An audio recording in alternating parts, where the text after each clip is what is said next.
Velkommen til Spil for Galleriet. Det er nummer 16. Ja, den svære 16'er. Det er den svære 16'er. Ja.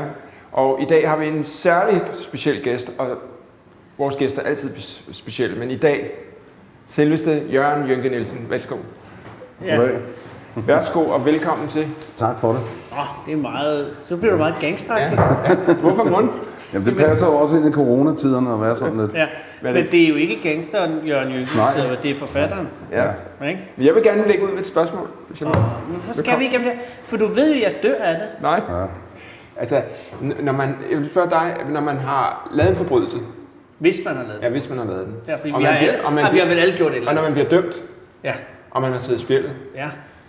Bagefter er man så en renset mand. Hvorfor kan man ikke betragte? Altså, hvorfor kan man... Det er fordi, hvis du for eksempel har været henne og tisse op af dronning Margrethe, ikke? Ja. Så er det godt, at du får en tilhold. Kunne man forvente, ikke? Men du vil for evigt være ham, der pisser op af dronningen. Ja. Ikke? You can't unring a bell. Nej. Hvordan specielt de tilfælde, hvordan er det med det? Altså, du har ligesom udstået din straf, du har gjort det hele.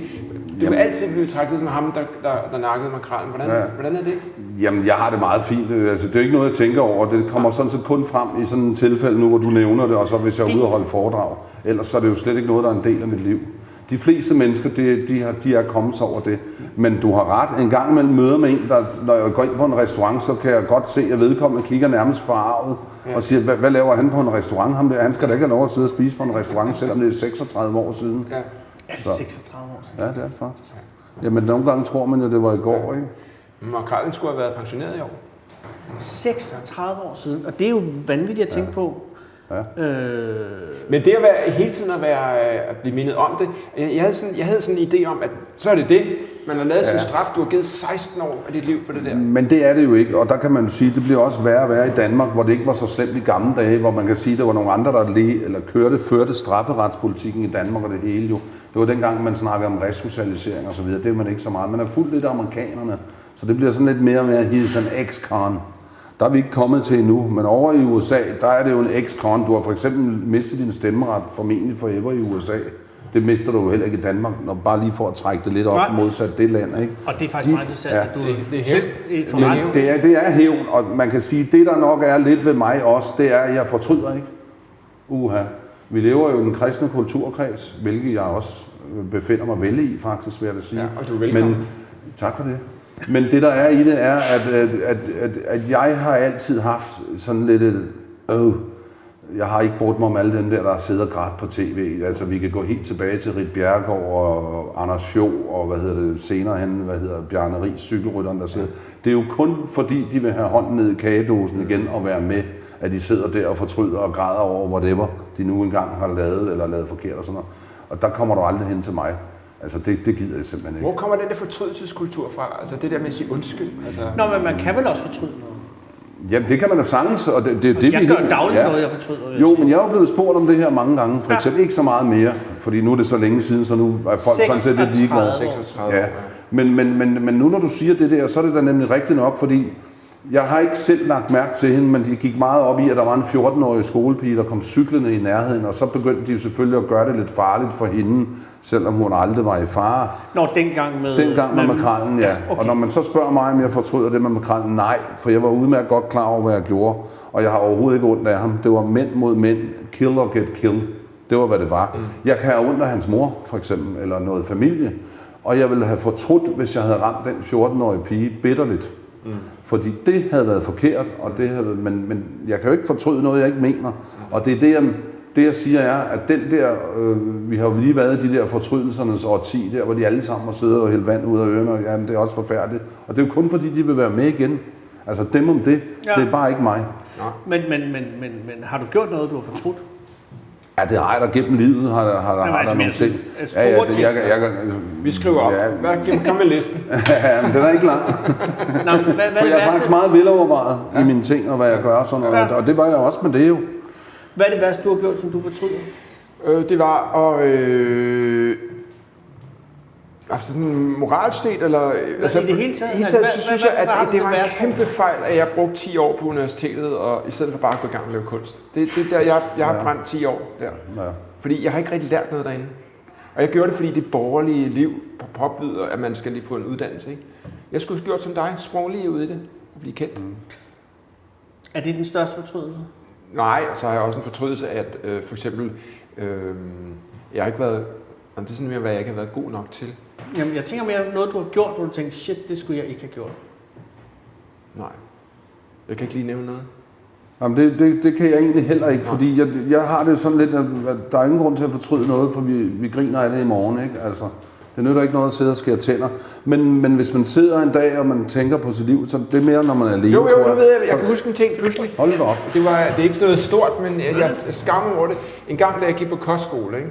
Så var der nogen, der var meget ind og tjekkede, og så var der en gruppe af nogle nørder. Ja. Og jeg kunne egentlig godt lide nørderne, og det er fordi, de lavede jo også mine lektier og sådan noget, ikke? Og jeg var gode venner med alle. Men på et tidspunkt, der snobbede jeg dem væk for ligesom at prøve at tjekke dem, der var tjekket. Ja. Og det kunne jeg ikke leve med i lang tid. Og det synes jeg var...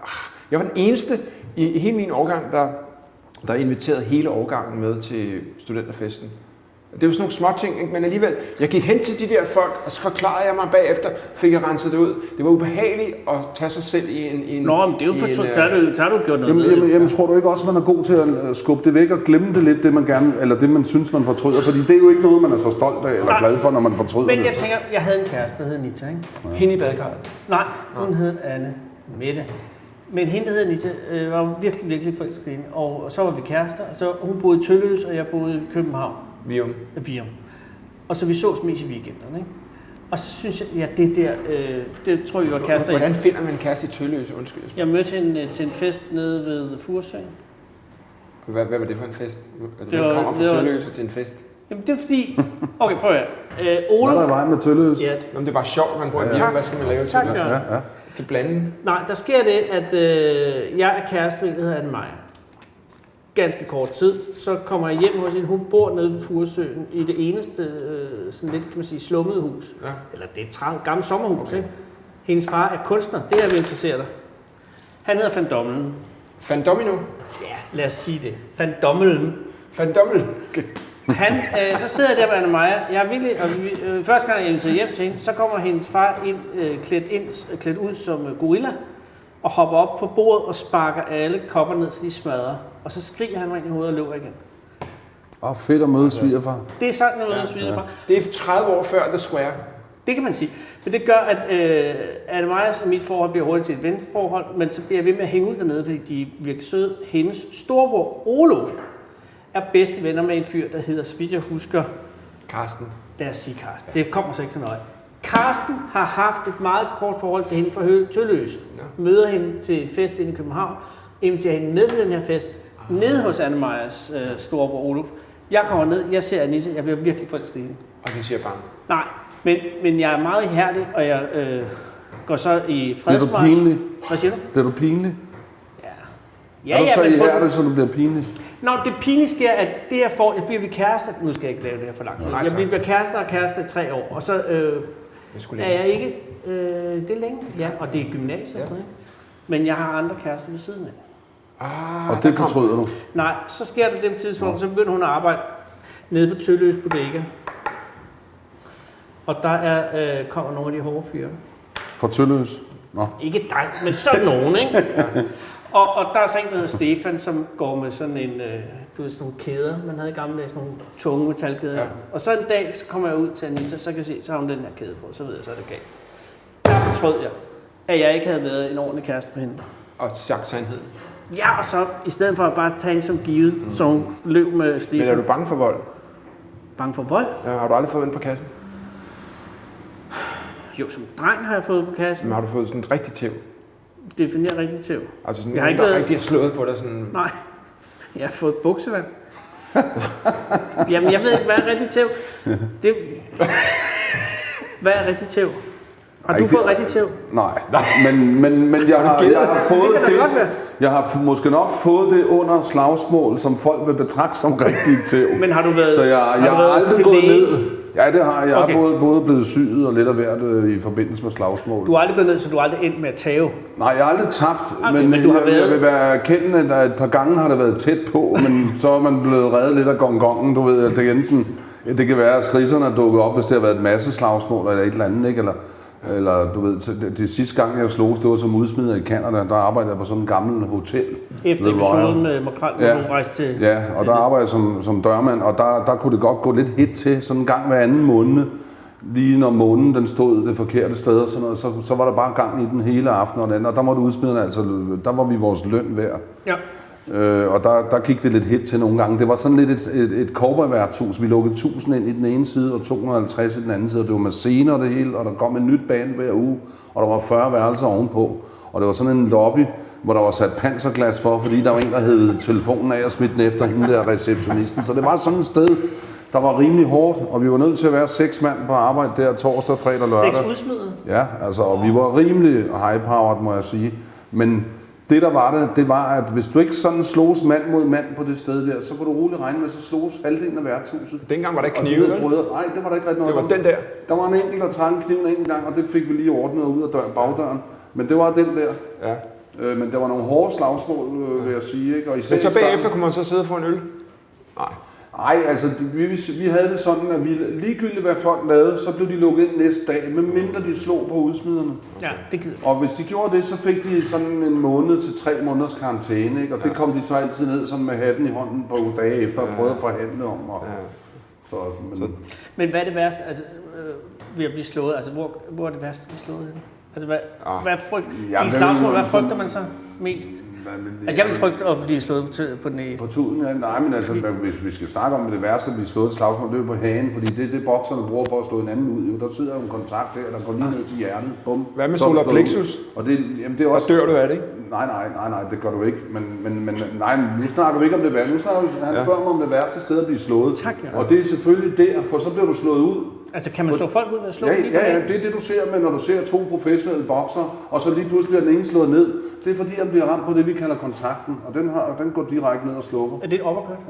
Ja, det kan det være. Det kan være fra siden også. Så man skal sørge for Men at... hvis det er Det er i det hvert fald ikke et farligste, loop. Jamen, men hvis det er det farligste slag, så er det her på Nå, på struben. struben. Så er det færdigt. Så det er sådan noget Krav Maga. Hvad er det? Ja, Det er israelske Men nu skal I holde op med kampsoldater. alt det her. Har du set det? ja, jeg nævner det faktisk i bogen, Ja, det er rigtigt. Et sted i kapitel næste fordi sidste. man snakker i close combat. Har du fået rigtig tæv? Jeg er i gang med sparket af en mand på en gade, fordi Hvor nåede din kunst? jeg var 14 år, eller 13 år måske, og så det var ret ubehageligt, og så faldt jeg på mit skateboard, så røg det ind i hans hæl. Og han var sådan fuld en, og det var så uheldigt, det kunne være.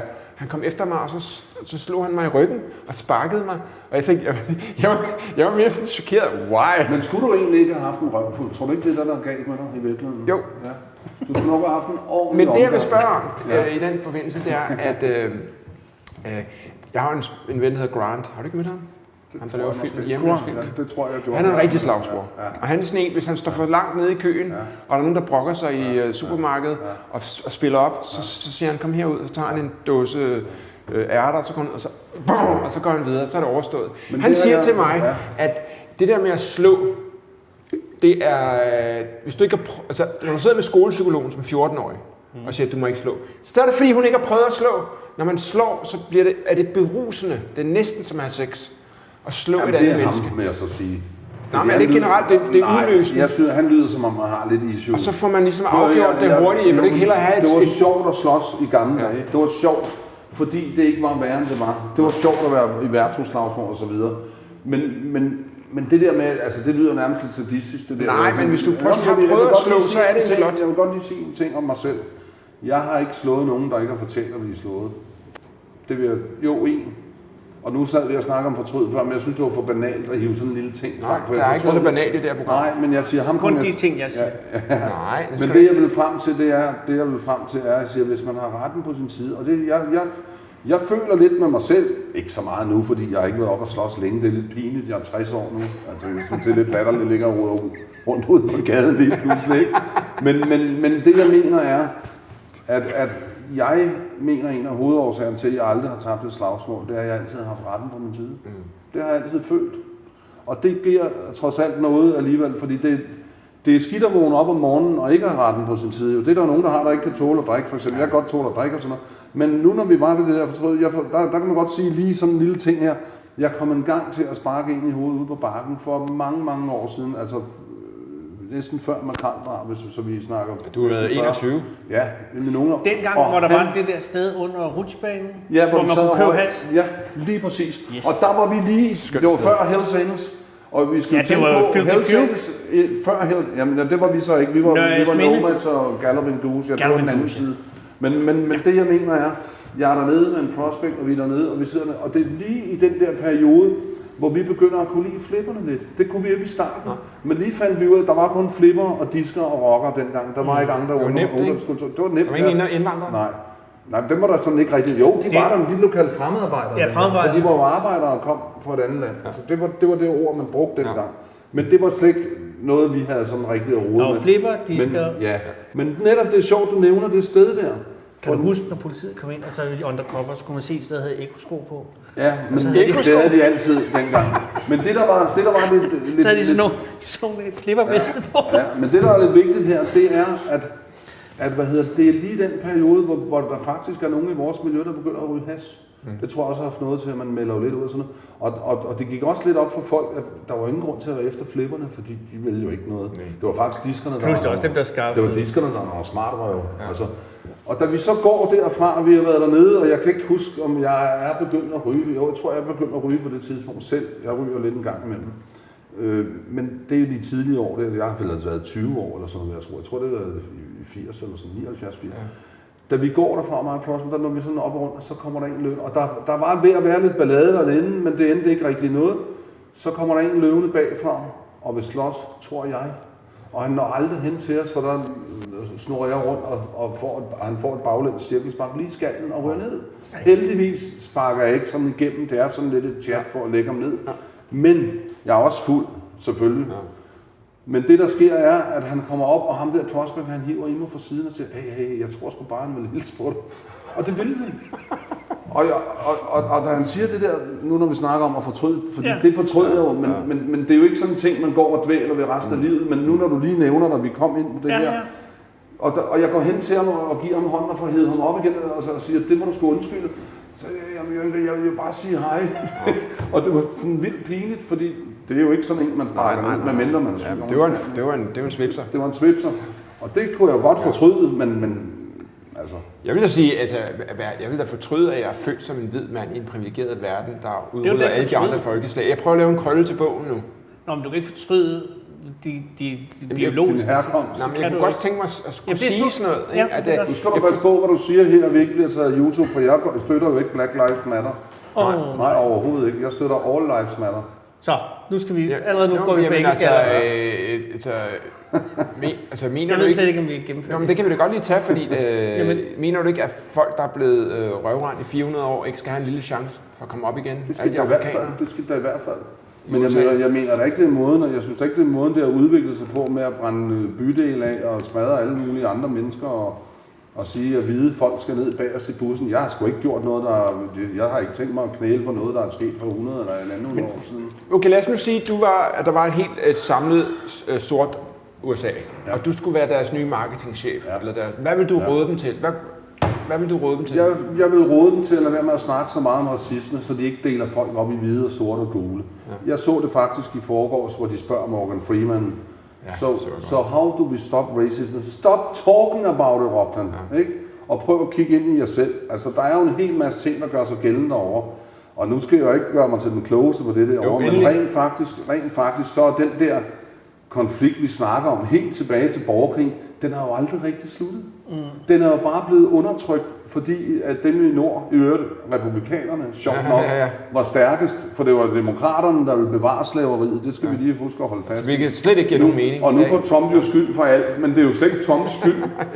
Han er jo bare et symptom, Trump, på hvad der foregår derovre. Men jeg kan jo selv mærke det, ikke bare i min klub, lad os holde den udenfor, men i alle ting. Det er stadigvæk et stærkt splittet samfund, det derovre, og de har aldrig rigtig fundet sammen.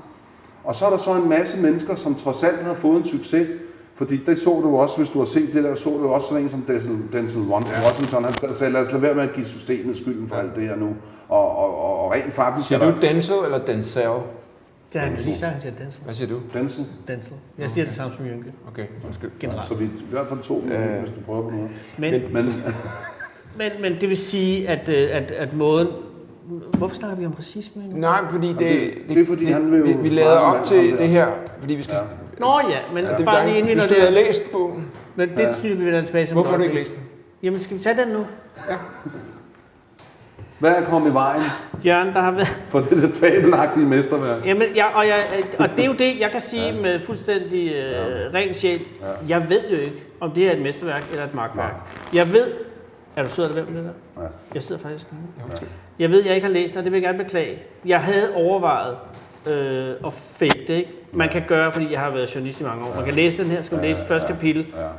Så kan man godt tale med om det. Hvis jeg sørger for ikke at den første til at sige det, og lade Christian sige det, så kunne jeg godt winge den. Har du gjort det før? Ja, det har jeg gjort rigtig mange gange. Fortryder du det?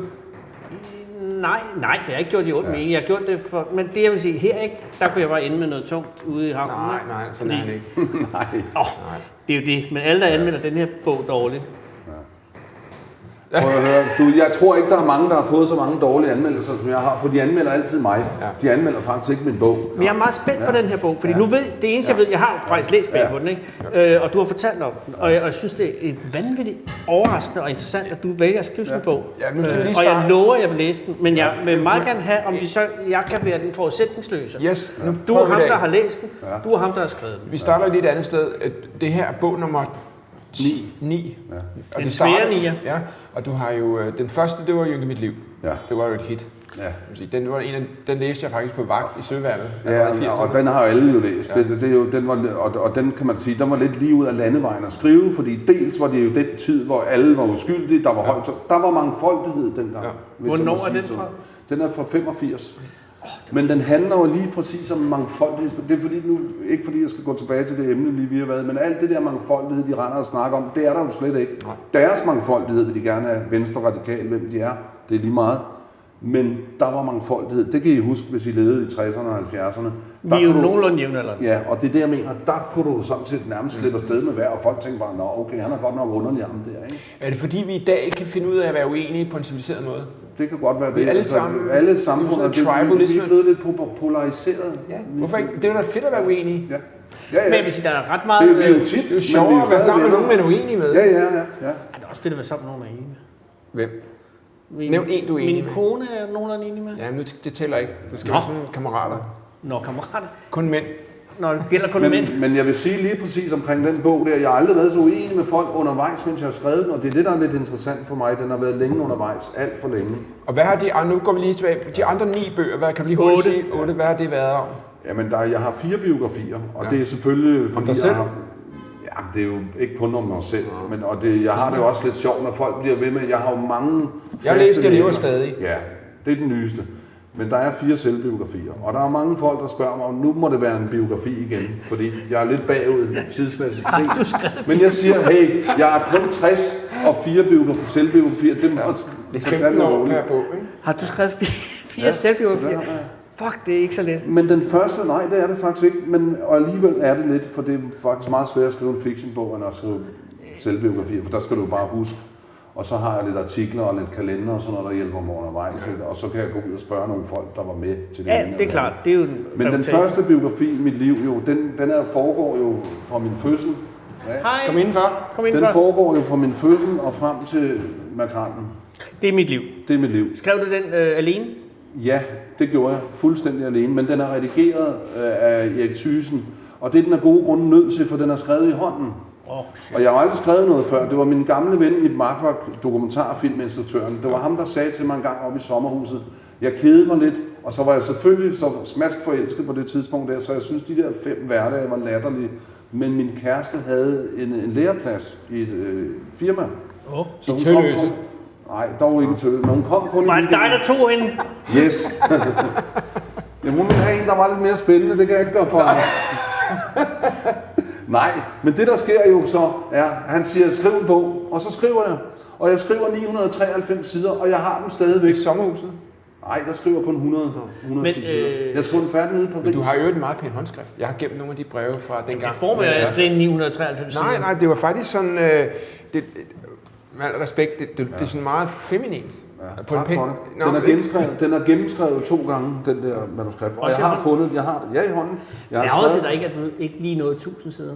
Og 993. Nej, det er sådan nogle store. Jeg var faktisk glad, da jeg var færdig, for jeg havde den her, den blev større og større, den der man har, som man er skribent og skriver i hånden. Og det gjorde man jo i gamle dage. Vi var ikke nået så langt. Skrev det i hånden? Ja. Og jeg var ikke nået så langt som til at ryge på en skrivemaskine. Hvorfor fordi jeg har aldrig brugt mig om skrivemaskine. Jeg fik hovedpine af at sidde med de der skrivemaskiner. Så da jeg var i lære i supermarkedet, der blev jeg faktisk fritaget for at sidde i kassen. Var du i lære? Jeg har været lærer som komi. Hvad er du egentlig uddannet som? Ikke en skid. Hvor langt nåede du på komivejen? Jeg tror, jeg nåede 1,5 år, inden jeg måtte flygte. Meget gerne. Du kan bare kigge rundt her. Som komi, der skal man bestyre en forretning, det er alt muligt, ja. Der har med så man lærer og lagerfører? Og... Ja, og bestille varer hjem, og skinner solen, så skal du have lidt flere meloner, ikke? Og sådan noget, det er den slags ting. Ja. Men jeg nød det, fordi jeg gik og selv... Hvem skaffede dig lærepladsen? Jeg arbejdede allerede i supermarkedet. Det gjorde min mor faktisk. Den forhenværende komilærling, han forsvandt. Ja. Hvordan det? Ja, det ved man jo ikke. Der er ingen, der ved det. Her var pludselig væk. Nej, rent faktisk, så fik jeg valg mellem at komme på en specialskole eller lave noget arbejde. Og jeg gad ikke rigtig lave noget, så jeg tænkte smart. Jeg siger bare, at jeg vil ud og arbejde, og så kan jeg rende og dandere den. Men så tog min mor fri. Så anden dagen, hun havde fri 2 dage, og så havde jeg pludselig arbejde. Men det blev jeg faktisk ret glad for. Så jeg arbejdede 5 år i supermarkedet rundt omkring og i Irma og sådan lidt forskelligt. Hvad tiltalte dig ved? Jamen, jeg tror, det er måske den der orden, du ved, altså, jeg fik jo fri mange timer før, fordi det der rum, jeg havde, hvis jeg havde en friskvarerum, men så stod det jo stort.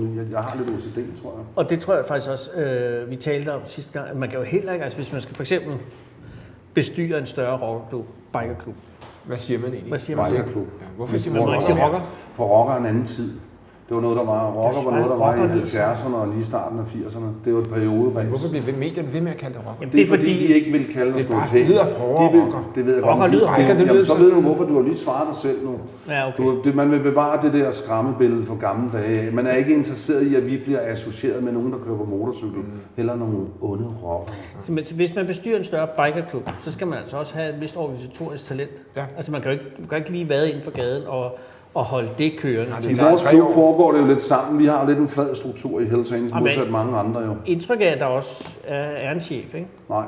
Nå, er det ligesom Christiania? Der er ledende kræfter. Jamen, dem kan du ikke undgå. Men jeg tænker, i Christiania kører det jo med det der med, at alle skal være enige. Ja, og det fortsætter man. Men det gør vi ikke, fordi det kan du ikke blive et ordentligt. Det er jo derfor, Christiania roder rundt. For at lige præcis, og det er det. For alle kan ikke være enige. Nej, og der kan du have nok så flad struktur, ikke? Du må have til sidst en eller anden ledende kraft. Vi bruger flertalsafstemninger, og det er det, jeg altid har sagt, også rent politisk. Hvis man skal have det bedste demokrati rent politisk og stemme, så skal der have 2/3 flertal. Ja. Fordi alle de der, ligesom vi har folkeafstemninger, de der 52-48 afgørelser, de deler befolkningen. Og nu vil vi lige snakke om polariseringen.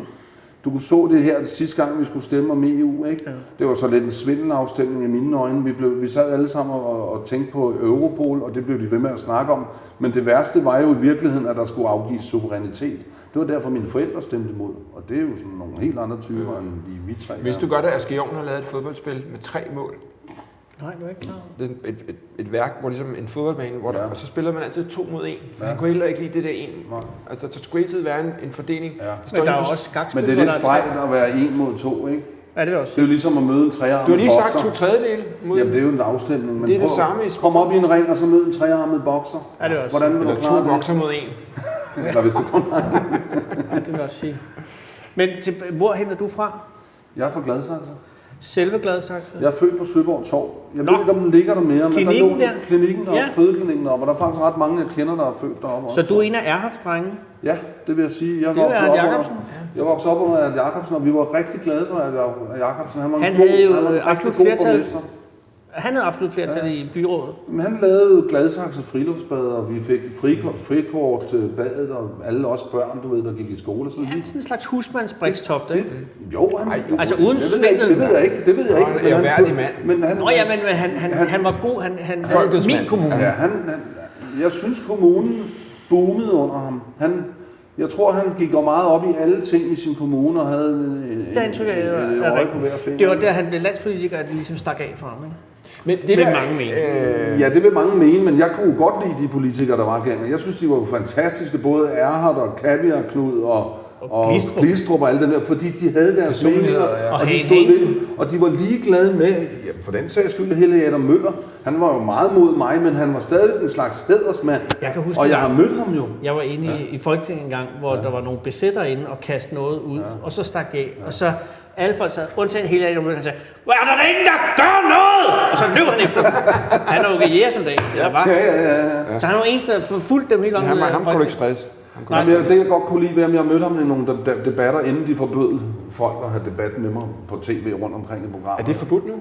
Ja, det er der gået sådan en kongebrev rundt om. Der er ikke nogen, der vil diskutere mig på åben skærm mere. Det er 20-25 år siden. Så er det godt, vi har vores egen der er nogen, der er kommet til at sige ja. Jeg tror, Per Larsen kom til at sige ja en gang, og en anden en også, men de blev hurtigt sat på plads. Det er jo klart, når du... Per Larsen? Tidligere chef. Glostrup politi.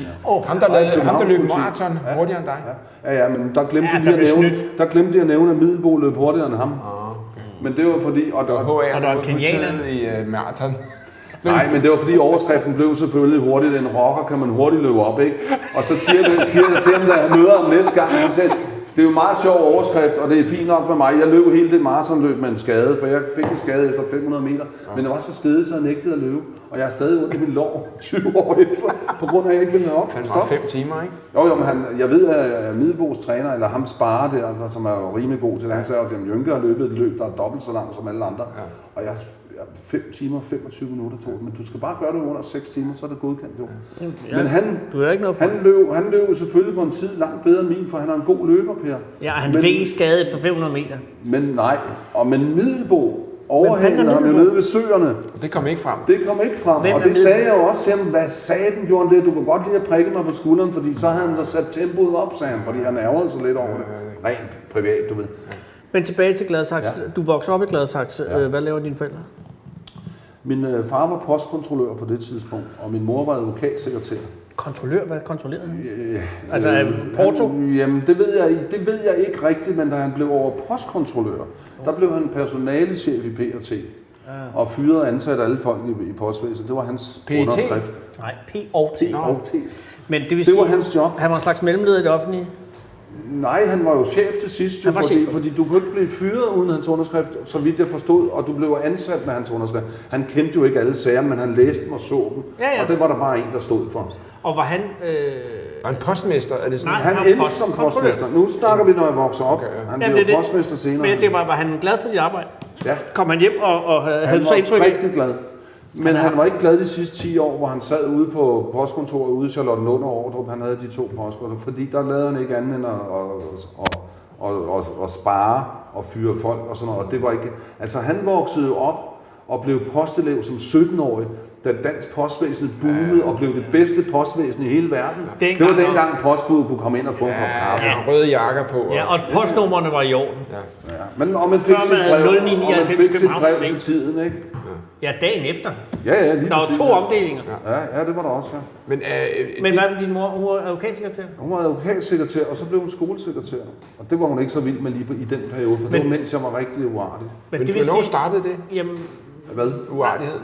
Nu går det for hurtigt. Jeg skal faktisk høre, at du siger, at din mor og far, de er begge udarbejdende fra start af, så har de været first movers jo? Eller det var det nemlig, og det bar det jo også lidt præg af. Altså, jeg er stadigvæk i kontakt med min bedste legekammerat, Lille Per. Og han boede jo inde ved siden af. Men hans mor sad og syede undertøj. Så hun passede os, når vi kom hjem. Ja. Og når så min mor kom hjem lidt senere, så kom vi så begge 2 ind ved siden af, og så kan jeg huske, at vi fik måske en træstamme hver, eller et studenterbrød, og noget kakao. Og det var jo en fantastisk barndom. Altså jeg klager ikke over, men jeg lagde mærke til, at det ikke var der, du ved, når man kom hjem på skole. Altså dine forældre? Ja, for det var lige den tid der, og det er derfor, du nu ser... Mine forældre var heller ikke hjemme. Altså, min mor var sygeplejerske, min far var ingeniør. Det var også sådan. Men når man kom hjem fra skole, så der klokken 4:30, når min mor kom hjem, så var man overladt til sig selv. Ja, eller de andre drenge og piger ude på gaden. Men det var heller ikke så farligt dengang. Nå, Gladsaxe tænker jeg har været fredelig. Jamen altså, vi boede i et kvarter, der hed Lønpark, og vi var måske 130-40 unge, og vi havde et fantastisk sammenhold jo. Det kan godt være, der var nogen, der var lidt op og slås en gang, men det var alt. Vi lavede olympiade, og vi havde bokseturneringer, og vi havde et kæmpe sådan en by, vi selv byggede, du ved, sådan en brædeby, eller jordhuler og sådan noget ude på marken og sådan noget. Så vi havde, der var sådan en godt homogen, kan man måske Men hvordan kom du så over på lovens skyggeside? Nej, det vil jeg lige spørge om først. Det der med, at... Der kom uenighed i interviewet. Hold lige dit spørgsmål. Det er et godt spørgsmål. Det er jo lidt kendt for allerede. Nej, men det der med... Jamen, jeg synes nok, lige nu er det meget ubehageligt, Tove ligger på. Og jeg stiller sådan et spørgsmål, og så bliver det på den måde... Det der, jeg tænker på, det var, at... i en bikerklub, så havde man nok været inde og sige, du får et par dage at køle af, kammerat. Ja, i boksen. Ja. Vi har boksen herude bag. Ja. Men hvad er dit spørgsmål? Mit spørgsmål er, at du har haft... Det, der interesserer mig... Jeg vil gerne tale lidt om mig selv også. Ja, ikke? Så, er du klar over, når man skal være biker, så skal nogen tisse på ens vest? Det har jeg læst om. Det har jeg læst. Og hvad skal man så til? Ja, det har jeg bare læst. Når man skulle være rocker, så skulle nogen pisse på. Så skulle de andre rocker pisse. Hunter S. Thompson har skrevet en bog om det der. Ja, men det passer ikke. Altså, hans bog var også sådan lidt la. Men han blev verdensberømt på den bog, og har haft sit forfatterskab siden jo. Det var Arne Hørløvs bog er bedre. Arne Hørløv Petersen. Hørløv Herlev. Hvad bog snakker vi om? Også når han skrev om det vilde engle på dansk. Jo, det var noget, der kom før også jo. Det var ikke noget med os at gøre jo. Altså hvis jeg lige skal sige, hvis jeg nu lige holder fast et øjeblik, der var læderjakkerne i 50'erne, så kom de vilde engle. Det var pressen, der kaldte dem de vilde engle. De hed faktisk Klub 69. Så kom rockerne i 70'erne, og de forskellige miljøer har altid været lidt på kant med hinanden, fordi et gammel idiot kan der komme væk, og sådan rykkede det jo opad. Og så rockerne, de delte sig så, og det er derfor, hvis vi skal sige det meget lige nemt, så konflikten mellem Bullshit og Hells Angels, det var en konflikt på stilarter. For Bullshit og et par klubber med dem, de blev ved med at være rockere, og det passede meget dårligt i den måde livsførelse, vi vil lave nu som biker, så de hvor man ikke generede borgerskabet mere. Hvad siger du? Så de var de konservative? Jeg vil nok ikke lige kalde dem konservative, det tror jeg ikke, de konservative bliver glade. Men hvordan, hvad holdt de fast i for nogle... Jamen, de hang bare fast. De udviklede sig ikke. Og hvad var det nye for de nye side? Jamen, vi udviklede os jo hen mod det amerikanske, hvor det var en bikerklub, hvor det var Harley Davidson i stedet for engelske motorcykler, for eksempel. Og hvor det ikke bare var rock and roll musik, hvor det var bare whatever. Bullshit, kørte de på sådan noget Norton og sådan noget? Nej, det gjorde vi også i sin tid. Vi var også rockere. Vi kom jo fra den tid, og det var en beskidt verden. Men Sminerødderne, hvem var det? Det var dem, der blev til Bullshit sammen med Filthy Few. Så det var ikke jer modtaget? Ja. Fordi det var ude af Amager, det hele var Amager, ikke? Nej. Altså Filthy Few kom fra Jægersborgade og boede i den ene gade ende, og Galloping Goose, som blev en del af Unionen, boede i den anden ende af gaden. Og man sagde om dengang, at dem, der røg hash, de var medlem af Galloping Goose, og dem, der ikke kunne fordrage flipper og så videre, det var Filthy Few. Så de havde sådan lidt... Ja. Og dengang med Bornholm var de for at tage den, med knakkerne. Ja. Med hvad? Knakkerne. På Bornholm havde de en rockergruppe, som hed Knakkerne. Knakkerne? Ja. Og det skulle bare ikke... Jeg har engang sejlet på færgen til Rønne med Knakkerne. De ryddede hele det inddægtet. Ja. Så var det ikke så fedt navn at have som rocker. Fordi knak betyder... Jamen, jeg ved, ingen ved, hvad knakkerne betyder. Det betyder hash på svensk. Jamen, det er ikke narko, jeg tror ikke, det knakkerne. Jeg ved ikke, hvorfor de hedder knakkerne. Der kom nogle andre, der hedder Holmerne senere. Rigtigt. Ja. Men knakkerne ændrede navn så til Tornadoes. Ja. Det er langt federe. Ja, det var der Holmerne, var det ikke det? Eller var det begge to måske? Jeg tror, det var begge. Jeg tror, det endte med at blive Holmerne, og så blev det Tornadoes. Så det synes jeg var et federe rockernavn end knakkerne. Det spørgsmål, jeg havde for 6 minutter siden, det var, at den smag... Vi skal også snart snakke om bog. Ja. Den smag for frihed. Da du går rundt der hjemme der i Gladsaxe, når du er 12, 13, 14, 15 år, der mærker du, at det jeg nemlig godt kan lide med den måde, du fremlægger, det er, at du det der med at gå rundt og dandere den. Der er ikke noget smukkere. Vi har en fælles bekendt, en journalist, som... Hvis man kan overleve... Jamen det er det. Meningen, altså det spørger vi om det senere, men en af meningerne med livet er jo, at man har tid til at dandere den. Ja. Du har allerede der haft en eller anden interesse i frihed. Mm-hmm. Og det har du levet ud og til yderst. Og de der grupper der i og senere HR'erne og det der, den der smag for på den ene side at være utilpasset i det her småborgerlige samfund, men samtidig også den der frihedsgrad. Men nu kan man jo sige, dengang var vi jo netop, hvor der var højt til loftet.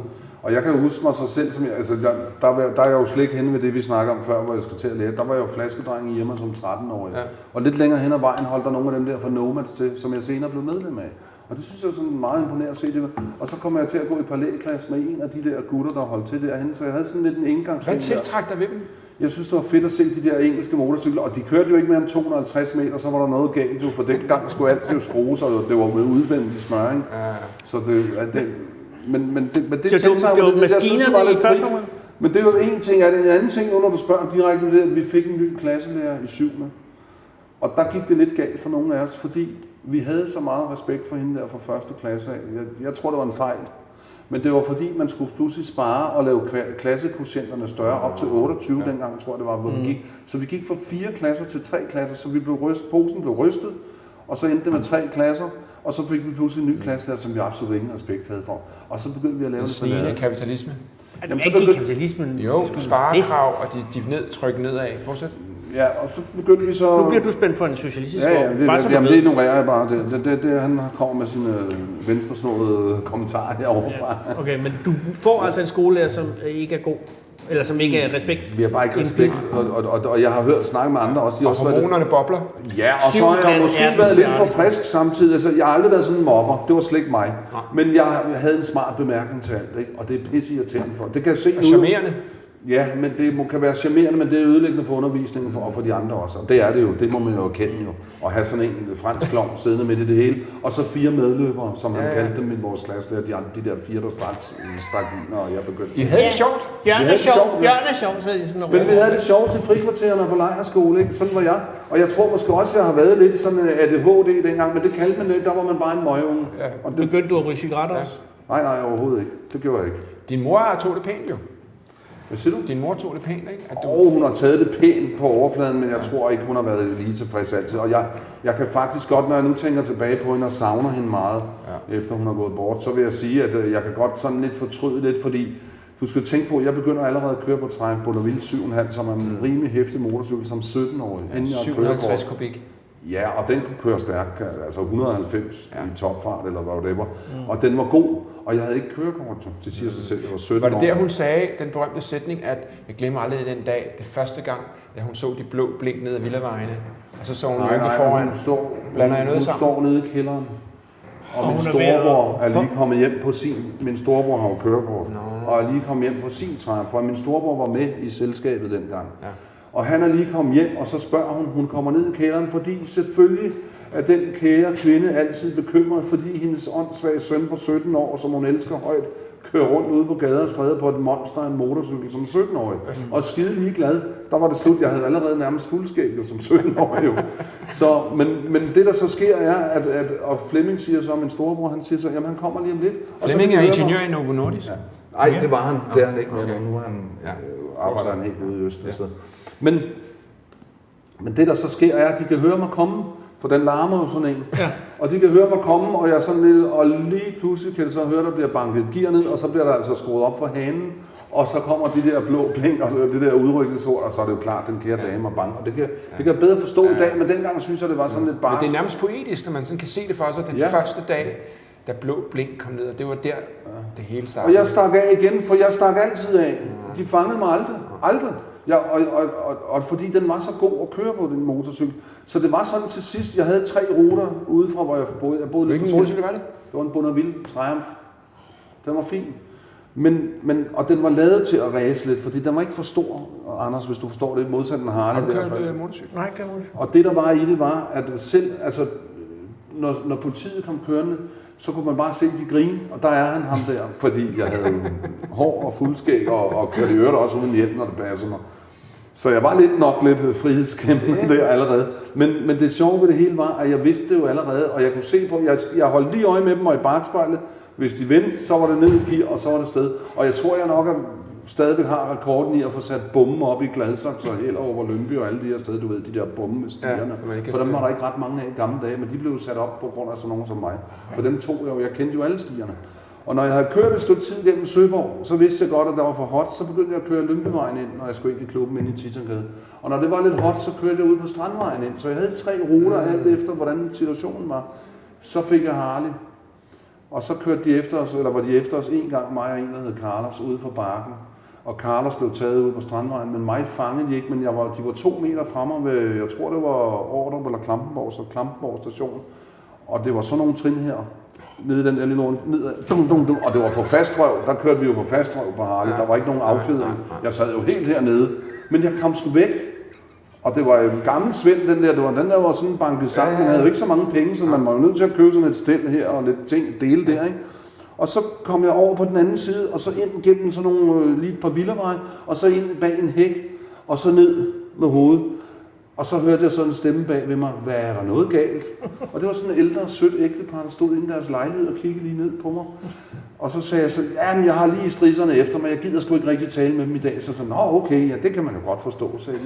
Jamen der var sådan en forståelse dengang for ting, som der ikke er i dag. Men det at du har leget kispus med de her, med øvrigheden og så videre, det har også været, jeg fornemmer en vis humor med det. Altså der er en vis, det er en leg også, det er ikke bare, altså hvis folk tror det er ondskab, det er det jo ikke, det er jo faktisk drengestreger, men egentlig sådan meget humoristisk også. Ja, men det er det også, men det er jo set fra min side, fordi min mor synes jo ikke, det var særlig sjovt. Men nej, men det var ikke noget, jeg gik op i dengang. Jeg synes, det var lidt sjovt at chokke min mor lidt en gang imellem. Ja. Men det er jo kun fordi, jeg ikke har forstået hendes kærlighed på det tidspunkt. Men grunden til, at jeg hænger mig meget i de spørgsmål, det er, fordi men det var da lidt drengestreger og en leg med politiet selvfølgelig. Men det jeg siger, det er, at fordi da jeg var 12-14 år, og min mor fik en ny mand, og han var præstesøn fra Jylland, ikke? Ja. Og jeg havde alt det med religion og Gud og sådan noget. Der var ikke, der startede det. Ja. Jeg kunne få ham op i et røde felt, ved bare at sige, at der er ikke nogen Gud, og det er svindel. Og alle i Vatikanet er pædofile, ikke? Jeg var 13-14 år. Ja. Og så kunne jeg få ham, og min mor så sige, kan du ikke holde op med at provokere? Ja. Så hvad er det for hvad er det for noget DNA i os, der har brug for at provokere? Jo, Anders gør det også. Men der vil jeg så lige sige, jeg synes ikke, jeg provokerede dengang. Nej, men det bare mit liv. Du leger med grænserne. Ja. Jeg begyndte lidt senere hen måske at provokere min far, for min far var meget stiv i det også. Altså min mor var jo til at have med at gøre. Hvis han er postmand, så er han jo hierarkisk opbygget. Jamen det er han jo, og han var, jeg vil sige, det er noget af det mest ordentlige og ærlige mennesker, der har levet, vil jeg sige om ham. Jeg kan ikke sige noget skidt om, og jeg fandt ham heldigvis de sidste 5 år, tror jeg mig af ham. Ja. Og nu har jeg jo aldrig gået op i det her. Det var det første, jeg fik en ekskæreste, som var lidt indtil. Ja, hun er en ekskæreste nu. Jeg fik hende jo ikke som ekskæreste. Men jeg fik det var Anders'. Ja. Nej. Men først der lærte jeg om det der berømte fars anerkendelse. Ja. Det har jeg aldrig tænkt over eller gået op i og sådan noget. Men den fik jeg faktisk til sidst. Daddy issues. Hvad siger du? Det hedder daddy issues. Nå, det ved jeg ikke, om det alle har sådan noget med sin far. Du har også lidt. Ja. Men du siger, var han sur over, at du blev kriminel? Ja, det var han sgu ikke stolt af, men jeg synes jeg synes jo aldrig rigtigt, at jeg er blevet kriminel. Jeg betragter overhovedet ikke mig selv som kriminel, og nu du sagde det i starten, det var jeg da glad for, at jeg er ikke gangster, og det har jeg heller ikke aldrig været. Jeg har bare udøvet vold i situationer, og det er jo kriminelle handlinger. I lovens øjne? Jeg kan også godt leve med, at i det øjeblik, jeg er oppe og slås eller sådan noget, så kan det blive kriminelt, hvis det ikke er nødværv selvfølgelig. Eller et drab er jo selvfølgelig også kriminelt, det siger sig selv, det er jo ulovligt. Ja. Men en kriminel for mig, det er en, der vågner op om morgenen og siger, hvad skal jeg så stjæle i dag? Eller ud og handle med narko eller et eller andet. Jamen det er fordi, det er jo kriminelt adfærd, det er et liv. Ja. Det er jo et liv lige så vel som du skal hen og male og provokere nogen, og du er lidt journalist, eller hvad du nu laver der. Og jeg også gerne vide, hvad du laver. Det er fandme et godt spørgsmål. Jamen forstår du, hvad jeg mener her? Så jeg betragter ikke mig selv som kriminel. Men jeg er ligeglad med, at der er nogen, der kalder mig det. Men en kriminel, det er en, der handler med narko, eller indbrudstyv, eller røver. Han laver bevidst kriminelle handlinger stort set hver dag. Det er jeg ikke, og det er det er sådan, en cyklist er jo heller ikke en... Altså, han er jo kun cyklist, når han er på cyklen, kan man sige. Men hvis han elsker at cykle, så kunne han godt finde på at kalde ham cyklist. Ikke? Ja, det er sådan meget retsfilosofisk pludselig, ikke? Det bliver lidt kompliceret. Nå, men det er længe siden, du har været dømt for noget som helst, ikke? Hvornår du sidst gjort noget? Nej, der var en lille smule. Jeg jagede nogle politibetjente ud af vores gård oppe i Aarhus, så der fik jeg 30 dage for at give mund. På vand og brød? Ja, det vil jeg ikke sige, det var, men det var udmærket. Det var 30 dage i fred og ro. Hvornår det skete? Det skete for en 15, tror jeg. I 15, det er 5 år siden. Nå, men okay, ja, så det var det... Men det var fordi, de trængte sig ind i vores gård, og der var nogen, der var nødt til at sige, kan I komme ud herindefra og sådan noget. Og så udviklede diskussionen sig, og så var politimanden flabet, og så blev jeg grov. Det var det, der skete. Hvad var det værste, Hvis han du havde sagde? været enormt, det var da han sagde til mig, og det sagde jeg, som det var som, jamen han sagde, fordi jeg sagde, I skal ikke komme herind, og det skal I forstå nu. Så sagde jeg, og hvad vil du gøre ved det? Så sagde jeg, næste gang får du med rør. Med rør? Ja. Og det er jo ikke Vandrør. Pettirør? Ja. Ikke pettirør. Nej. Hvorfor de netop rør? Jamen, det er jo altid det, man lige kan få fat i. Vandrør. Ikke? Men det kan også være et baseballbat. Men jeg Okay, og det skal og lige det vil tolke siges, som trussel, og så fik...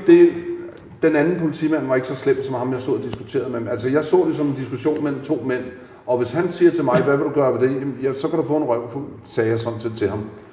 Og han var jo bange, fordi de stod der i halvmørke, og der stod jo faktisk lige pludselig 6-7 andre rundt om, og sådan set kun ventede på, til jeg var færdig med at diskutere. Men jeg har jo altid vel køre det på den rolige måde, og det endte så også med, men de kom så ud af vores gård der, og hende, da vi er henne ved porten, der siger ham den ene, så siger han, okay, vi er så enige om, vi er uenige, for han skulle prøve at genvinde ansigt, for han vidste godt, at han var nødt til at komme ud af den gård nu, for vi var sekunder fra, at han fik en ordentlig tur. Med røret? Nej, det var bare blevet med hænderne der på det tidspunkt. Det var bare noget, der blev slynget ud. Det var bare en diskussion. Det er det, jeg mener, at hvis vi kommer op og diskuterer, og du ikke kan lide, og du ikke vinder diskussionen, så nytter det jo ikke noget at ringe efter politiet eller anmelde det. Jeg synes, han var en tøsdreng, og det tror jeg også, hans kollega gjorde lidt. Fordi det, der sker henne i porten er, så er vi enige om, vi er uenige, siger han så. Ja, siger jeg så. Skal vi lægge den død der? Ja, siger jeg så. Og så kører de. Og så 5 dage efter, så står jeg nede på Mallorca, helt tilfældigt, ved stranden, da min telefon ringer. Og tager den, og så er det sådan en helt anden politimand, der ringer og siger... Det er Østjyllands politi. Ja, lige præcis. Det er alvorligt. Vi har en sag. Nielsen, der er noget, der og så var der sådan en sag. Og jeg tænkte, da vi var henne i retten der, altså jeg koncentrerede mig sådan set kun om hele tiden, og det havde jeg en aftale med min advokat, med hele tiden at sige, og spørge ham det om, at han var bange. Og det kunne han bare ikke få sig selv til at sige, altså vi har drillet. For jeg vidste jo godt, okay, jeg kan risikere lidt, og jeg er egentlig skide ligeglad, fordi så kan jeg sætte mig derind og skrive min bog færdig. Jeg skrev faktisk 100 sider derinde i hånden. Men det var i hånden. Det er fordi, du havde truet ham. Var det bare det? Det var det blev til. Det blev det jo til, og det kan du jo godt argumentere for, det er. Og hende dommeren sad og sagde, når det nu er sådan en som dig, der siger sådan noget, sagde hun.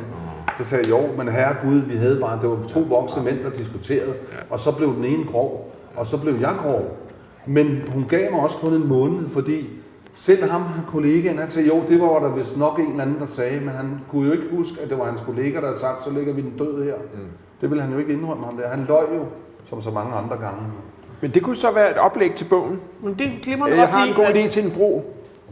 Altså, det kunne være, at med den livserfaring, du trods alt har skravet til dig i de sidste 60 år. Ja, du har set mange mærkelige ting. Du har oplevet vanvittigt mange mærkelige ting. Ellers skulle jeg ikke skrive 4 biografier. Nej, men det er det, jeg mener. Altså, så er du nået til et punkt her, fordi den her bog, de 100 bøger, det er jo faktisk en brugsanvisning til en bedre verden. Ja. Forklar lige hvorfor, og hvad der foregår. Sådan helt kort til, hvad handler det om? Jamen, den handler jo om at prøve at forhindre, at det bliver værre og værre det hele. Og vi kan jo gå lige fra klima til terror og til indvandring og migrationer, at folk flytter sig og ikke kan være på det samme sted. Altså FN anslår faktisk, at 770 millioner mennesker vil prøve at komme ind og trænge ind i Europa i løbet af de næste 30-40 år. Og det kan Europa jo ikke klare, så knækker det. Og det vil sige, så vil FN også knække på en eller anden måde, hvis vi skal drage det sammen. Men det er en idé. Altså det er næsten nemmest for mig at forklare, hvordan ideen kom. Ja, bare kom. Fordi ideen er helt tilbage fra omkring 11-12 et eller andet sted. Ja.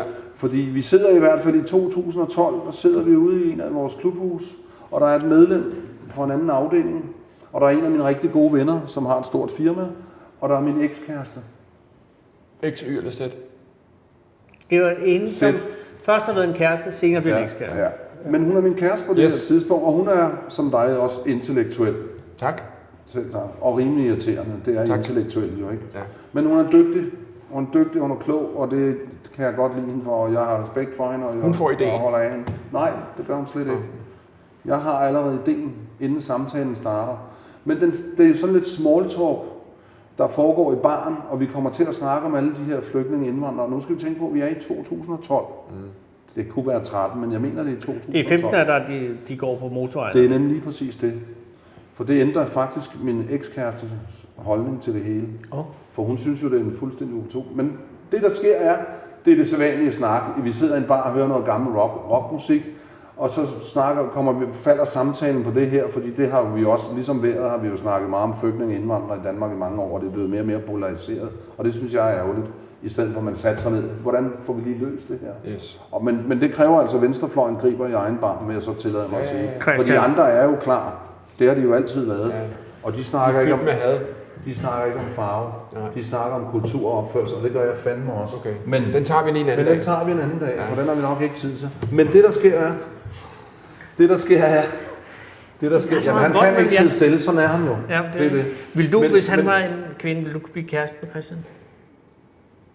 Så han er også en Jamen, han har meget flot hår jo på en eller anden måde. Men han er jo han er jo en, der giver modstand i et forhold. Ja, men det er også fint. Så det vil ikke være kedeligt. Nej, det vil ikke være kedeligt, men det kan man godt flygte fra. I var i baren. Det der sker, vi var i baren. Den ene siger, lad os bombe hele lortet. Det er ikke din ekskæreste. Nej, for fanden. Nej, nu får de jo skæld ud. Den næste siger, lad os forgifte deres drikkevand. Nej, jeg fortæller bare, hvor ideen springer frem. Jeg har jo haft den et stykke tid. Så siger min eks, vil I holde jeres mund i 2 møgdyr? Altså, det skal man ikke. Det er hyggeligt. Men det er et privat forum, så må du sådan set snakke, som du vil. Det er dansk ironi. Ja. Prøv at høre, du må jo snakke, som du vil i et privat forum. Men jeg er bare bange for hendes sikkerhed. Det er det eneste, du skal være bange for. De hører rockmusik, de er hen i klubhuset. Ja, men det er hans eget klubhus. Ja, det er mit eget klubhus. Men det... Hey, kvinder kan altså godt sige noget i vores klubhus. Jeg troede, de var slap skeder. Nej, de er ej. Ja, nej, er du sindssygt, hvis du havde noget at frygte, hvis du sagde det til min eks, det ved du også.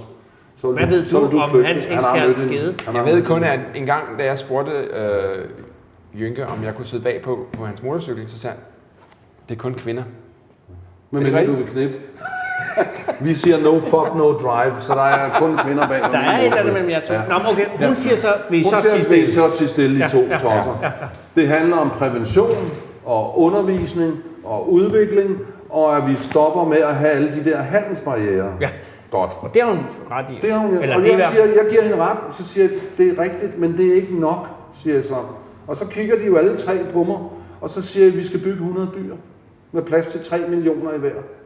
Og så kigger de på mig og siger, hvad mener du med det? Og så begynder jeg at forklare lidt, hvis der nu var en masse byer nede i det her område, og vi begynder at bygge bæredygtige byer, fordi alle folk snakker om hjælp i nærmiljøet, det er jeg sådan set enig i. Men de snakker om lejre, og lejre duer ikke, mener jeg. Og jeg synes ikke, vi kan være bekendt, at folk vokser op i en lejr og dør i en lejr. Det synes jeg er noget svineri over for folk. Og der er rent faktisk 65 millioner flygtninge lige i øjeblikket i verden. Det er ret mange, og det bliver hele tiden lidt flere. Og der bliver født 80-85 millioner mennesker hvert år. Det var i hvert fald sidste år, tror jeg, eller forrige år. Og så vi har et problem. Så og det er jo utopi. Byg 100 byer, siger du? Ja, med plads til 3 millioner. Men er det noget, du har siddet og tænkt på? Ja, det havde jeg tænkt på. For det er ikke noget, du lige kom på det tidspunkt? Nej, ikke lige der. Jeg havde tænkt på det inden. Jeg kan bare ikke huske, hvor længe. Men hvorfor lige 100? Du har haft 300 millioner tallet et eller andet sted? Ja, og det har jeg, fordi på det tidspunkt, der regner man med 200-300 millioner vil flygte på grund af, at der bliver simpelthen for varmt nede i Sahel og Centralafrika. Du kan ikke leve der. Du kan ikke gå ud på gaden om morgenen. Og hvor vil du bygge dit 100 byer hen? Altså jamen, i Nordafrika? Det ved jeg jo ikke helt endnu. Men jeg har jo tanken om, men men det skal jo være uden for Europa, så siger sig selv. For vi kan jo ikke bygge dem i Europa, for vi kan jo ikke tage lige så mange mennesker ind i Europa, som vi allerede er. Så knækker vi. I så, hvor meget panik der blev over 1,5 million. Men det ved vi jo ikke endnu, at det kommer i 2015. For bogen starter jo i 2015. Og det gør den sådan set, fordi jeg går sådan og tænker lidt på det, og tænker på, at jeg burde skrive en artikel om det. Det jo kunne have været en god artikel om, at hellere bygge 100 byer med plads til 3 millioner i hver. Det er så blevet til 2 millioner, fordi min forlægger, han har talt mig ned til 2 millioner i hver. Og det er accepteret, fordi den arkitekt, der lige hjælper mig lidt i starten i gang, jeg ved jo ikke en skid om at bygge byer, så jeg er nødt til at kontakte fagkundskaben. Og jeg får fat i en ret stor kanon inden for byplanlægning og arkitektur. Og jeg siger til ham, nu er vi i 2015, nu er det der sket. Og nu siger min eks ikke, det er en utopi længere. Jeg er ved at blive varm på dine byer, siger hun en dag. Er I stadig kærester? Ja, vi er gode venner. Ja, vi er rigtig gode venner. Der er ikke noget der. Men i 15 var I kærester? Nå, det er det, jeg mener. Er I 15 var vi stadig kærester. Vi holdt op med at være kærester for lidt 1,5 år siden. Nå, så siger byplanlæggeren hvad? Han siger, jeg siger til ham, er det en utopi? Så siger han både og.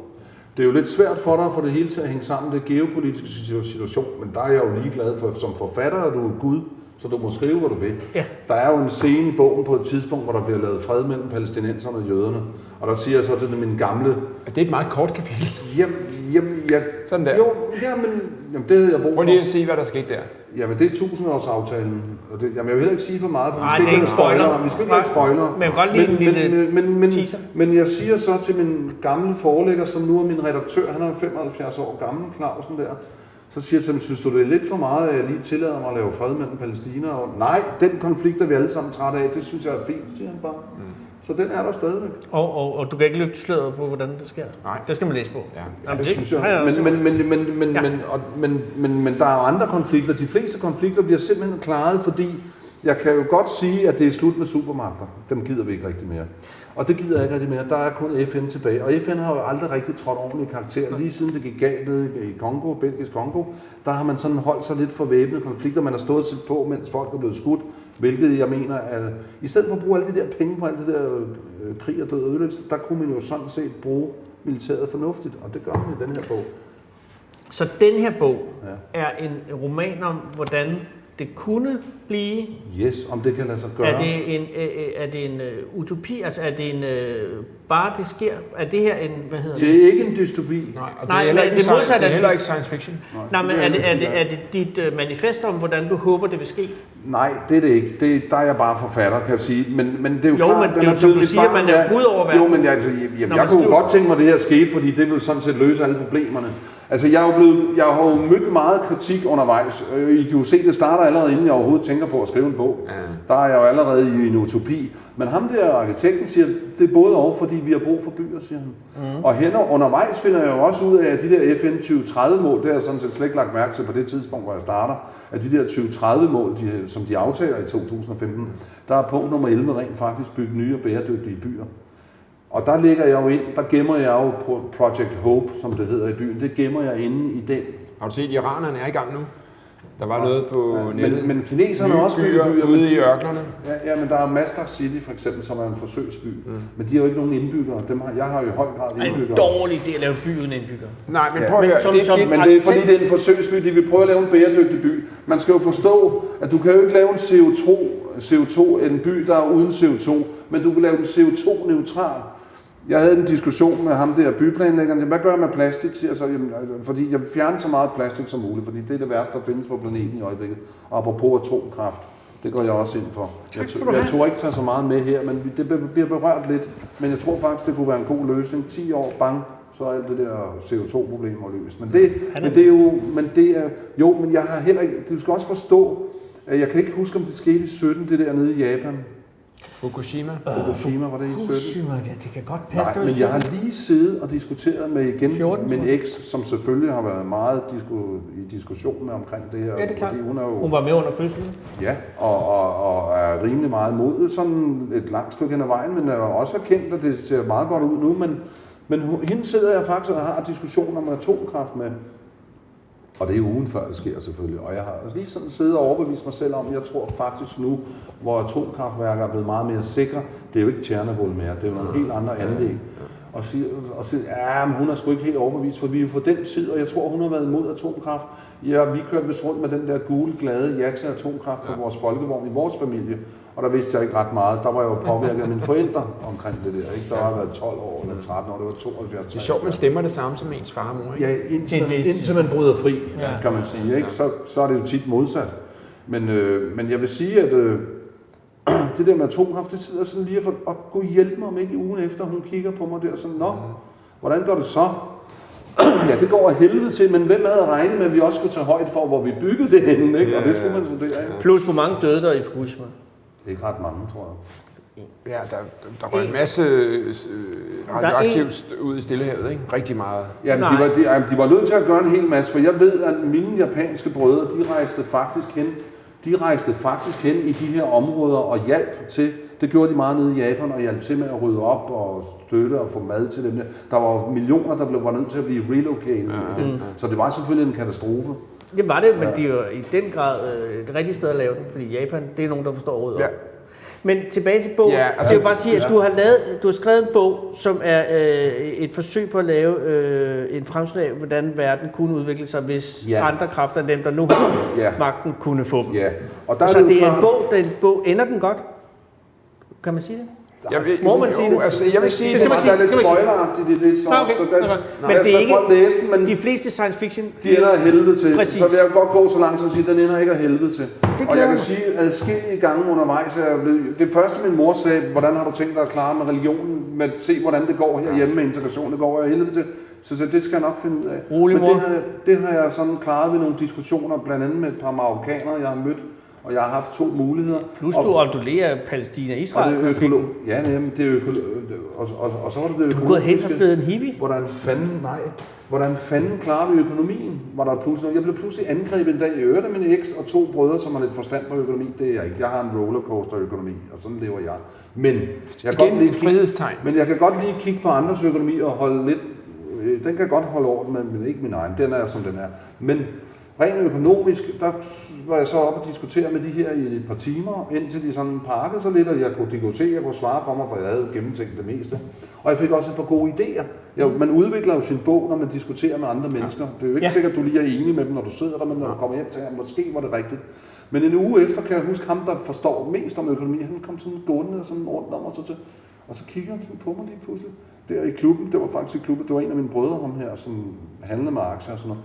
Så siger han til mig, du ændrer jo hele verdensøkonomien i den bog der, Jørgen. Så sagde jeg, det er det, der er meningen. Fordi de byer der, de genererer så mange penge og så meget velstand. Det er det, du skal huske på.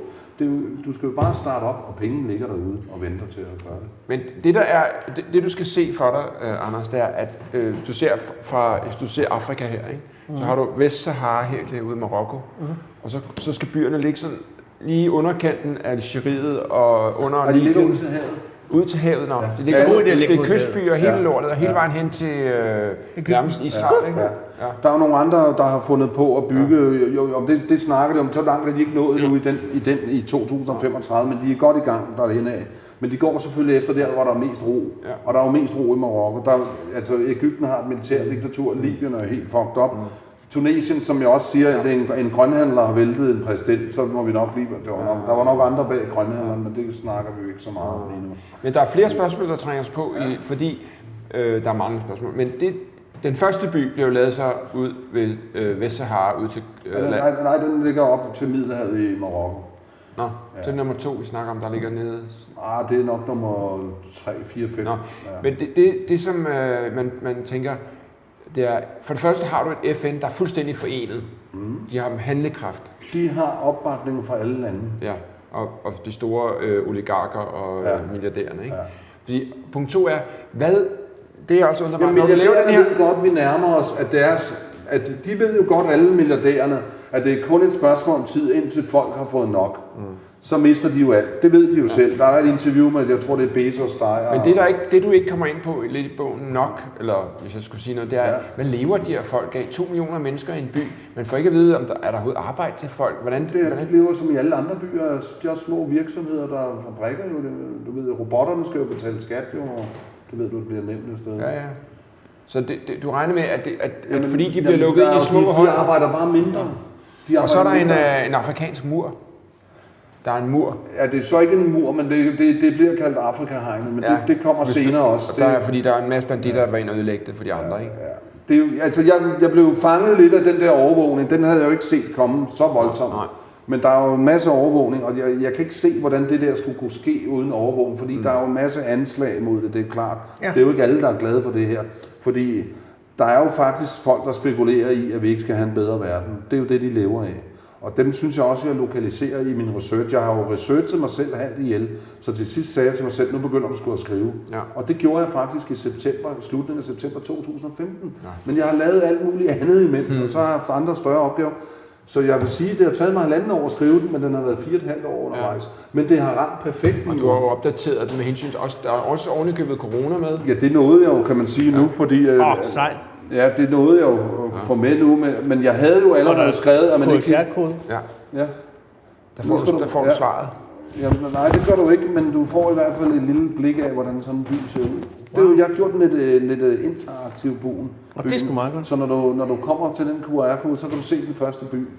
Jeg glæder mig vildt til at læse det her. Hvor meget... har du skrevet den i hånden? Kun de sidste 100 sider, da jeg sad nede i Nykøbing, eller i Storstrøm fængsel her, for det der... Gud, har du prøvet det nye fængsel? Ja, det fik jeg. Hvordan er det? Altså, jamen, det var jo ganske spændende en lille anmeldelse. Jamen, det er jo sjovt. Er det pænt? Jamen, det er lortet som alle andre fængsler. Det er jo ikke spændende at sidde i fængsel. Ej, det er lidt, det ligner altså sådan noget lidt gammelt, eller noget frem. Du ser ingen mennesker derinde, så det er lidt kedeligt derinde, lidt gråt, og Men der er jo meget gode sådan nogle faciliteter, fritidsting, eller hvad? Der er okay faciliteter, men jeg synes ikke, de bliver brugt meget. Og nu er de travlt med at sætte nogen derned, som ender med at blive isoleret alle sammen i sidste ende, tror jeg. Men da jeg var der, jeg synes, det var da okay at sidde der for mig med afdelingen. De er jo små, der er kun 7 mennesker på hver afdeling. Men jeg er jo glad for det der med, at der er bad og toilet på egen celle. Ja, fordi så skal du ikke ud hele tiden. Plus det der med at bøjse efter sæben. Det er ikke længere okay. Det er ikke, men det har aldrig rigtigt. Det er en amerikansk films. Det har aldrig rigtig været sådan i danske fængsler. For i danske fængsler må du jo få besøg. I amerikanske fængsler får du jo straf for at have et pornoblad, og der får du besøg måske mellem glas eller en gymnastiksal, hvor der sidder 200.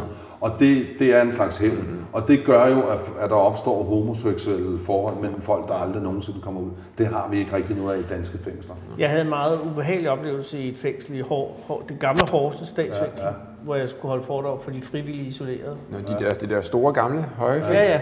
Men så var det sådan noget med, så kunne man komme ind, og så havde fængselsbetjentene lavet chokoladebræd på en kage, og så skulle jeg holde foredrag. Og der var på det tidspunkt 21 frivillige isolerede, og så var det kun de 16, der ville se det foredrag. Så var der 5, der hellere ville være isoleret, end at høre mig. Ja. Og dem, som så kom... Det skal du ikke være ked af. Nå, men det gjorde lidt ondt, fordi de sad alle sammen og snakkede med hinanden, mens jeg holdt foredrag. Ikke? Og jeg holdt alligevel 1,5 times foredrag om mig selv. Om hvad? Om mig selv. Og det var dengang, jeg holdt foredrag om min karriere. Så efter 1,5 time, så spurgte jeg nogle spørgsmål, så var der en, der sagde, ja, kan du ikke sige noget om dig selv? Det var godt, at jeg sagde, hvornår er du færdig? Ja. Og det var altså det, jeg vil kalde rocker. Ja. Så det gjorde lidt ondt. Hvad vil du kalde dem? Biker. Hvad for nogen? Ja, det ved jeg ikke, hvis de sad frivilligt isoleret, det kan jeg da godt love. Nå gud, nej, så har det været såkaldt svage fanger. Det er det svage fanger, som de kalder dem, og de er jo rent faktisk en belastning for de stærke. Var det chakaler? Jeg ved det ikke. Det har været en blanding. Det er nogen, der har snydt. Det er nogen, der har snydt, der ikke har betalt det, de har fået, eller de har stukket nogen. Det er jo det, de betragter som. Det var et svært publikum, lad os sige på den måde. Ja. Men det er bestemt ikke rocker, og slet ikke biker, vil jeg sige, for de sidder ikke i frivillige indrum. Så en anden gang nede på Risløs Lille. Så er de i hvert fald ikke medlem af klubben længere. Nej. Så er de det, der hedder passivt medlemmer. Nej, du ryger ud, fordi hvis du sidder i frivillige indrum, så har du fucket op på en eller anden måde. Ikke? Og vi kan godt sidde og have ondt af dem, og det kan jeg da også have nogle af dem. Jeg har ikke ondt af dem, nej, men jeg vil godt lige sige, vi har jo aldrig været efter det, de kalder svage fanger. Altså, vi fik breve, vi fik besøg, og sådan, vi snakkede om det. Der er en, der aldrig får et brev, der aldrig får et besøg. Hvordan fanden skulle vi gå hen og dunke dem i hovedet for? Vi var faktisk lidt deres sikkerhed og sørgede for, at der skete noget mere i fængslet. Men de der mennesker, de har selv sat sig hen. Det er jo klart, der er det, de kalder stærke fanger. De gider jo ikke sidde på en afdeling, hvor der er en, der sidder og skærer i møblerne, eller han finder en kanyle i peberbøssen. Så det er jo sådan nogle ting, der udvikler sig. Der var også den der sjove historie med, at da I nægtede at lave klemmer, og så fik I lavet om på systemet, at I gad ikke arbejde med de der åndssvage ting, fordi så sørgede I for, at der var over det. Jamen, der er mange forskellige historier. Du blander ting sammen. Du blander ting sammen. Ja. Og jeg har engang lavet på Ekstra Bladet en afsløring om, at SF's valgpropaganda blev lavet i fængslerne. Af hvem? Ja, fanger. Indsat, undskyld. Nå, okay, ja. Altså, at de satte indsat til at lave valgmateriale til SF. Og det har jeg ikke hørt. Nej, men det var den eneste forside, nogen har lavet på Ekstra Bladet. Men jeg har engang siddet sammen med en, der har været i SF's hovedbestyrelse. Så det er sådan lidt samt. Men skal vi lige huske at sige... Jeg vil lige sige en sidste ting om den her bog. Ja. Som arkitekt kan jeg lige høre dig, hvad er din holdning til projektet? Og nu er du jo uddannet arkitekt. Nej, jeg synes, det er det, der er godt ved den. Der er sindssygt mange detaljer, og man føler, at man er med på rejsen hele vejen rundt. Jeg synes, der er lige overkanten af detaljer faktisk. Der måtte godt have været lidt flere slåskampe i starten. Så skal du så være glad for, at min redaktør har været på. Ja. For ellers har der haft endnu flere detaljer. Men det er sådan, jeg skriver. Jeg skriver meget, og han skærer kødet til. Men desto jo mere, så kan man jo sige, så får den jo rigtig gas til sidst, ikke? Ja. Så det giver mening, at man bliver høvlet igennem 300 sider med opbyggende data. Du er nødt til det. Altså, du bygger jo ikke lige 100 byer og kan komme afsted med det med et knips. Jo. Altså, Men det der er meget, jeg har stort behov for at sige, det er, at kan kunsten ændre verden? Det kan den. Og ved du hvad, der er sjovt, fordi jeg spurgte engang Ole Fogh Kirkeby, ham der, den gamle filosof, han spurgte ham, hvad alt det I går og tænker, og alt det I laver ude på Filosofisk Institut, og de store tanker, der er ikke en kæft, der ser det. Hvordan kommer jeres tanker ud i samfundet? Hvordan bliver det brugt? Så sagde han, altså, som om jeg var idiot, så sagde han, det sprøjter sgu derud, det kører lige igennem. I gamle dage var det de græske tragedier. Det var dramaet, det er Netflix, det er skuespillet, det er romanerne. Ja. Det er der, de tossede idéer starter. Og nogle af dem lander haftedeme lige inde i Folketinget en dag. De første 2, der fik lov at læse den bog, jo, da den var færdig, det er jo hende, der har lavet forsiden. Hun er jo kunstner. Og hun, af gode grunde var hun jo nødt til ligesom at læse bogen. Og jeg sagde, at jeg vil have en klode, jeg vil have noget med FN, og jeg vil have noget med byer. Det er hende, hun kører selv meget det der, men det er hende. Men det symboliserer, det symboliserer jo elendigheden, terroren, klimaproblemerne, vi er ved at smadre os selv. Men det er bare ikke konklusionen. Nej, men det skulle ikke have været det er lige meget. Det sælger, og det er lige som det er. Jeg synes, den er rigtig fed. Jeg er meget imponeret over den. Hvem var den anden, der læste den? Jamen, det er hendes mand. For han lavede noget grafik for mig i den forbindelse. Og han sagde, han er gammel politiker, han sagde, det handler bare om, at der er en politiker, der får den her i hånden. Yes. Fordi de skal holde op med at snakke om lejre. Der er jo masser med lejre med i bogen, men det er fordi, vi har en overgangsfase. Du kan ikke lave noget godt, før det bliver hårdt først. Det tror jeg ikke. Kig omkring, der er ingen statsdannelser, der har været nemme. Det har været rimelig hårdt. Men tror du inderst inde, at kineserne og amerikanerne og russerne har interesse i de her byer?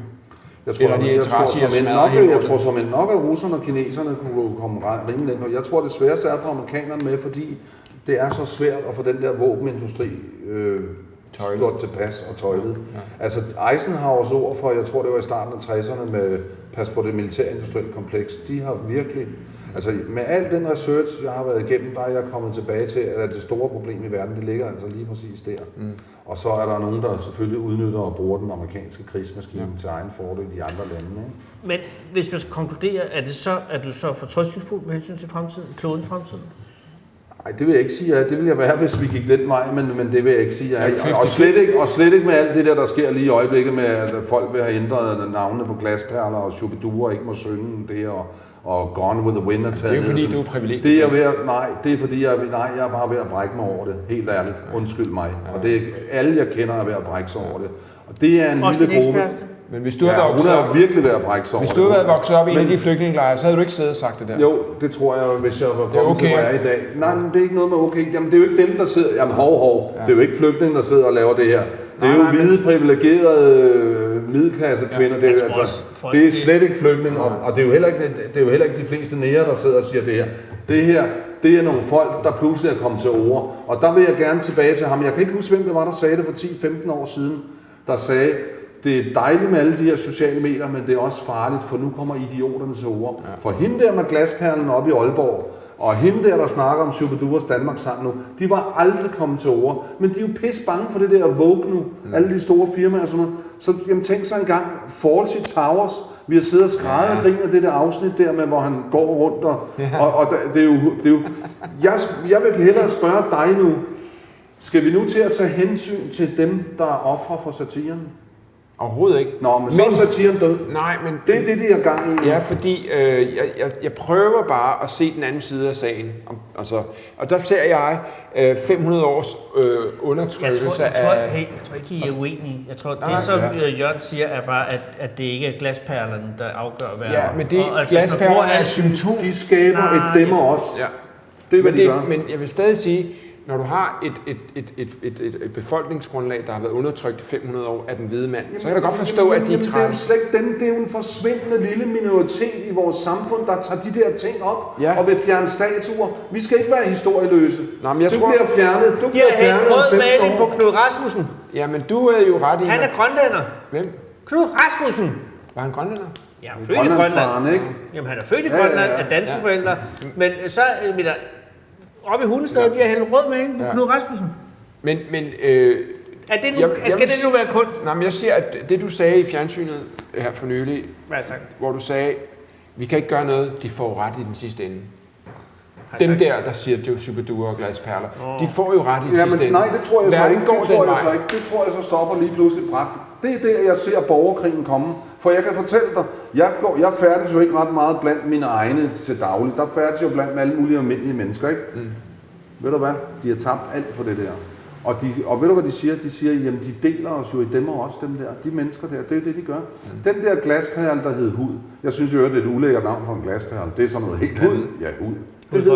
Den hedder Matt Rosa nu. Og hende der, den der kælling, kalder jeg hende, der har fundet ud af, at det er rigtig smart. Hun synes, hun har gjort noget stort nu. Det er jo det handler om. Det handler om at bestemme lidt og se, hvad jeg har gjort. Så er vi tilbage i kagedåsen? Ja, og ved du hvad? Den skal vi altså holde os fra. Og jeg siger, det er et stort flertal, der bliver udsat for det her nu, for hvis du går ind og kigger på alt, der er ingen, der gider det her. Hvis de laver en afstemning, og det ved jeg godt, så kan du sige, at det er måske Nationen på Ekstrabladet eller B, men der er også B til alle steder, hvor der er afstemninger. Der er forsvindende få, der er enige med dem der. Jamen helt ærligt, man fjerner Gone with the Wind, en gammel filmklassiker, hvor den første sorte skuespiller får en Oscar. Ja. Ikke? Og pludselig Fawlty Towers, og heldigvis reagerede John Cleese med det samme. Men er det os, der er 60 år og ikke forstår verden mere? Er vi vores forældre, der siger, skru ned for det lort? Er vi blevet gamle? Jeg kan jo ikke sige, om du forstår den. Men er vi blevet gamle? Jeg kan jo ikke sige, om du forstår den. Men jeg forstår den. Du er ikke blevet gammel. Du kan ikke forstå den, de unge. Nej, ingen er blevet gammel. Nå, men de unge har det her syn på verden. Er det fordi, vi ser det? Det er ikke bare de unge. Det er jo nogle få, der sidder og vildleder. Det er det, jeg siger. Idioterne kan komme til ordene. Det kunne de aldrig. Der var ikke en journalist, der ville have hørt på hende med glasperlen. Der er ikke et firma. Du ser Coca-Cola. Nu lader vi være med at reklamere i 3 måneder for Facebook. Så nu er Facebook hunderede også for pengene, for deres reklameannoncer. Så det er jo det, der sker. Ja, men det vil sige, at det var bare fordi, at tror du, at på fremtiden, altså, er der... Lige i øjeblikket synes jeg jo, synes jeg jo, at verden har fået solstik med alt det der Vogue. Ja, det er med på, men på den lange... Nu har du jo skrevet en hel bog om det lange træk. Tror du på, at kærligheden vil sejre? Hvor er vi 50-50 Nej, eller 60-40? jeg håber det. Jeg tror det ikke. Er vi 50-50? Nej, det er ikke hvorfor tror du ikke på, at kærligheden vil sejre? Nej, fordi jeg kan se, hvordan mennesket er det. Det er jo simpelthen umuligt, hvad der foregår. Selv i mindre samfund og i mindre kredse, der vil mennesket jo bare kævle sig. Vi har haft 4 mennesker her i en time nu, og ingen har været op at slås. Nej, men vi slutter altid af med det store spørgsmål. Hvad er meningen med livet? Helt kort. Meningen med livet, det kommer jo an på, hvem det er. Men jeg synes, meningen med livet er at nyde det, mens vi har tiden. For tiden er det vigtigste, vi har. Jeg er jo til Seneca, det er min filosof. Og vi skal nyde livet, og vi skal passe på, at vi ikke glemmer at nyde det, og vi arbejder os selv ihjel. Så det er nok der, det ligger. Jeg er lidt hedonistisk anlagt. Ja. Det var du allerede i Gladsaxe, da du svamlede flasker. Ja, og det bliver jeg også beskyldt for af min eks i øvrigt. Skønt. Ja. Fornøjelse. Ja. Fantastisk. Vi slutter her. Vi slutter med corona. Læs den, og den kan købes på Saxo. Overalt. En der boghandel. Man boglader. Forskellige side boglader. Førende boglader. Støt din lokale boghandler. Ja. Og lad være at stjæle bøger. Ja. Tak for i dag.